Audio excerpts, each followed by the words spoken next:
د جناتو عجیبه عجیبه کیسې چې کوم دي نو هغه مشهورې دي. اکثر چې کوم دی نو د علماو نه مونږ اورېدلي دي. خو د ریوڼ یو بزرګ دی، د هغه نه مونږ اورېدلې وه هغه عجیبه واقعه او کیسه ده د یو جن. هغه زه تاسو ته وایم او بیا په اخره کې هغې سره چې کوم دی نو د جناتو نه د بچ کېدو یو عمل هم تاسو ته ښیمه چې هغه ګوره ډېر زیات مجرب عمل دی. نو هغه هم بیا تاسو ته اخره کې ښیمه. هغه عمل بیا تاسو لازمن کوئ، خپلو بچو ته یې مخایئ چې چا باندې د جنات اثرات یي هغې ته یې مخایئ چې هغه دا عمل کوي انشاءالله د جناتو نه به محفوظ وي. هغې دا واقعه بیانونه چې د ریوڼ یو بزرګ دی چې احمد بټ لا صاحب کوم چې زمونږ د هندوستان د هغې د تبلیغي بزرګانو کې دی، هغې یو پیروي په ریوڼ کې شورا والا ته دا خبره کوله په جناتو پسې چې زه یو مدرسې ته زمونږ ډېر زیات شکایت و، د بناتو مدرسه وه، په هغې باندې په ماشومانو به ډېر زیات جنات راتلله او ډېر زیات تکلیف به یې ورته رسو.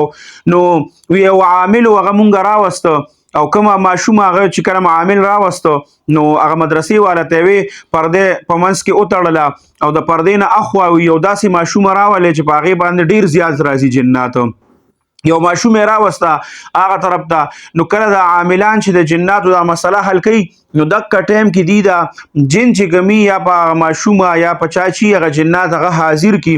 نو د عامل خپل څه عمل وکړو او هغه جن حاضر کو، وی هغه خبرې شروع کړې ورسره د ماشومې په خوله باندې خبرې اترې کولې.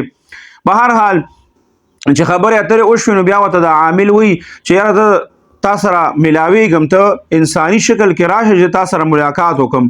نو هغه جن ورته وی چې بالکل زه تا سره ملاویږم خو ما سره به په ځان له کمره کې ملاویږي او بل لارې چې تا سره څوک ني. هغه وی چې بالکل زه به یوازې یم خو صرف دا خادم به راسره وي. وی دا خادم خیر دی خو ځه راځه چې ملاقات وکړو. یو بلې کمرې ته لاړو، هلته کې چې کله څنګه هغه ورته را حاضر شو د انساني شکل کې بالکل، وی چې کله د عامل وکتل نو دا جن چې مکمل هغه پټکې په سر او ښکلې بهترینه ګیرې وه، ښکلې بهترینې کپړې وې. وی چې ته خو ګوره ښه سم دم دغه ښکارې او ته د ماشومانو ته او طالبانو ته ولې تکلیف رسې. وی هغه ورته وی چې زه خو صرف داسې شکل مې نه دی، زه عالم هم یم. نو وی چې الله اکبر، سره د دې چې ته عالم مې ته د ماشومانو ته طالبانو ته ولې تکلیف رسې. وی چې دلته زما بچي چې دي هغه په دې مدرسه کې زما بچیانې سبق وی، د دین هماغه بچیانې تنګي هغې ته نه سبق نشي ویلی، نو د دې د وجې نه زه دې طالباتو ته تکلیف ورکوم. وی بیا عامل ورته وی چې آیا ستاسو نه د بچ کېدو څه طریقه شته داسې چې انسان د جناتو نه څنګه بچ شي؟ دی داسې یو عمل شته. وی هغه ټایم یې اغسته یو کتاب وښو او نوم یې ورته واغسته چې په پلانکي کتاب کې یو عمل لیکلی دی چې څوک دا عمل کوي وی دی به انشاءالله د جناتو نه مکمل محفوظ وي.